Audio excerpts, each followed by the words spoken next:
Hi there, it's Chris Whelan here from the Center of Business Excellence, building better businesses and, of course, building better business results. Day 18 of a 20-day journey to make sure you've got all the right tools in your quiver that you can address the business needs that you have. Some of the tools will be directly applicable, some of them will be um, things that you might want to keep in reserve. Some of them you want to share with other people. But as I say, day 20 of this journey, if you like, which began a few weeks ago, of making sure that we've got enough ammunition to build our businesses no matter what happens out there, no matter what the economic circumstances are. And so I want to talk to you today about something which is, I think, pretty central to all of us if you're in business, and it's making sure you've got a customer-centric culture, right? A customer-centric culture. Now that, if I was in your side of this video, I'd be going, well, yeah, that's pretty obvious. Of course we need that. And we do. But so often one sees businesses being built for the business's sake rather than for the customer's sake. And frankly, that's just wrong. You want to start firstly with the customer side of the equation, if you like. Start with the, what Stephen Covey calls the end in mind. And why does that matter? Well, quite simply, because you want to find the sweet spot where the thing that you love, or the things that you love as a business owner, the things that you're good at, and the things that are in demand all come together, right? So what you love, what you're good at, and where there's a demand for it, because otherwise you'll be doing stuff that maybe you're good at, maybe you love, and no one wants. I suppose that's one thing. If you've got a trust fund, that'll help. But if you haven't and you actually need to make profit, that's going to be a problem. Or you're doing stuff which everyone wants, but you're pretty useless at, and that doesn't work either, right? So not trying to be too harsh, but you need to find that intersection. So what are the 5 things? Each of these videos, I've given you 5. I've limited it to five strategies, if you like, that you should be doing.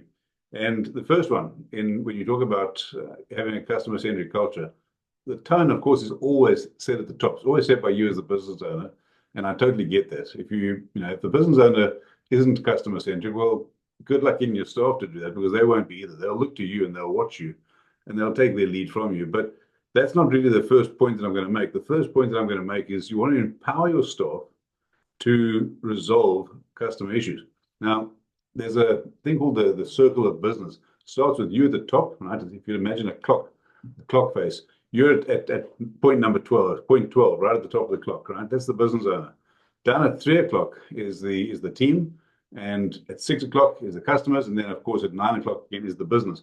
In that circle, when it's run right, the business owner empowers the team, right? So that first quarter of the clock, if you like, empowers the team, gets the big rocks out of the way, makes the road smooth, so that the team can resolve customer issues, so that the customers, of course, can spend money in your business, and your business does well and then feeds you as the business owner. Where that fails, where it totally fails, and I've seen it fail again and again and again here in New Zealand and around the world, is where the business owner comes straight down to 6 o'clock, if you can imagine in your head, and tries to resolve all the customer issues themselves. It totally disempowers the team, and it disincentivizes them. Why try if your boss is going to jump down and sort it out every time for you? It doesn't grow you as a person, and it certainly doesn't give you, well, it doesn't give anyone I've seen satisfaction trying to grow their business. So trying to serve their customers. So the first point is empower your staff. The second point, of course, is that as the business owner at the top of that, as the business owner at the top of that clock, you want to make sure that you are continuously listening to feedback and you're monitoring feedback. Right, so you have staff surveys, of course, you do that internally, but you also have customer surveys. I suppose the image that comes to my mind is if you were running a retail store, as the business owner, you want your staff to be fixing the problems, sorting them out, or whatever, Pack and Save, or you're a jewelry store, or you're a butcher down the road, whatever the store is. And it doesn't really matter whether it's a physical store, whether it's online, whether you're a plumbing business. Imagine yourself in a store. Customers come in. Your staff are sorting the problems out. They're helping the customers. They're doing all the things they need to do. You, as the business owner, though, is doing what I call management by walking around, greeting your customers, having a conversation with them, keeping engaged with them, getting their feedback, asking them, what brought you in today? What is the best thing you found with us today? Or, if you're doing the job, what's the best thing? Continuously get that feedback, because when you're doing that, you can get insights that sometimes you might not get otherwise. You might not, certainly won't get them from a bland survey. So continuously monitor customer feedback and review it. Right? That's a great thing to be doing. It'll actually give you satisfaction as well because you know that you're close to the pulse of the business.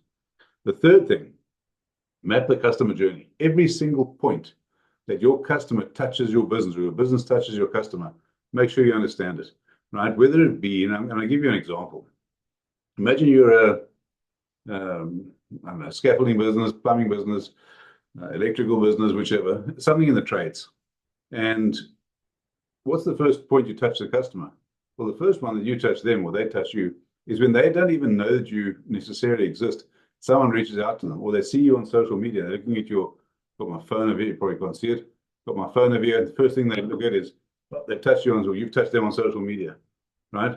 That's point number one. Then they become interested in your business. Maybe they give you a call. Maybe you give them a call. Maybe you do some work for them. Hopefully you do. You fix their drains or you build them a new kitchen or whatever. That could be a small job, could be a big job. Then right the way through that, there's touch points. At the end, they get an invoice. Is that the end of the process? Not in my opinion, absolutely not. End of the process is when they've given the invoice, they've paid it, and you perhaps sent them a thank you card, or you've written to them, you picked up the phone and said, hey, look, I really appreciate your business. Thanks so much. That's the end of that first interaction, first process. Now, you want to make sure that you have mapped that out every step of the process. You understand it, your staff understand it, they're trained in each step of the process. Now, one of the biggest failings people come to is that they don't convert prospects into customers. Why? Because they drop the ball. Why do they drop the ball? Biggest reason? Absolutely the biggest reason, they don't follow up. I had an example recently where one of my clients was trying to get something done, trying to propose on a job. There were 4 people proposing on the job. Of the other 3, none of them, not a single one, actually responded within a week. He was the only one who responded, and surprise, surprise, my client got the job. So the biggest issue is they'd mapped out, well, presumably the others hadn't, but if you map out your processes, you know when you touch your customers touch you, you have metrics to measure speed of response, that sort of thing. That's the way to go, right? Because in a customer-centric environment, customers also want to be treated well. They expect to be treated well. It's not good enough to say, well, we give good service, right? They want respect. They want to know that you actually care. So make sure you map out those processes, make sure you've got metrics, and make sure you've got your staff up to speed as to why those things matter. Point number 4, and I think this is very important. Having metrics is not just about, let's pretend the person's name is John or Joey or whatever. Listen, Joey, you didn't do this job properly.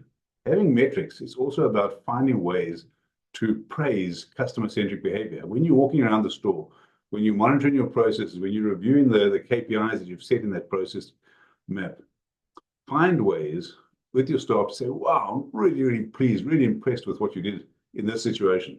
Why? Because that builds up a person, wow, fantastic, I did well. Right? Obviously, if they step out of line, you can sort that out. But I'm saying find ways to reward customer-focused behavior.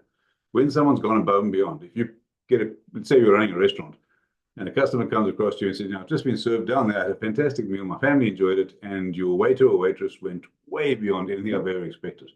Make a point that night of actually rewarding them. However you incentivize them, even if it's as little as, and it's not that this is a small thing, but even if it's as little as in your team meeting, say, wow, really appreciate that the customer said thanks.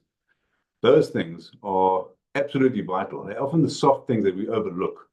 They're vital to building up a team which is totally amped to serve your customers. And then, I guess item number 5 or strategy number 5 is absolutely regularly train, and train again your staff. Never be satisfied with where you are, right? Obviously, you can, to some extent, be content. I'm not saying be totally anxious the whole time, but always be looking for the next thing. Always be looking for the opportunity to go to the next level. And that will take training. It will take ongoing training. You have to train yourself in the first instance and your staff and get them to train other people as well. So, cascade it down.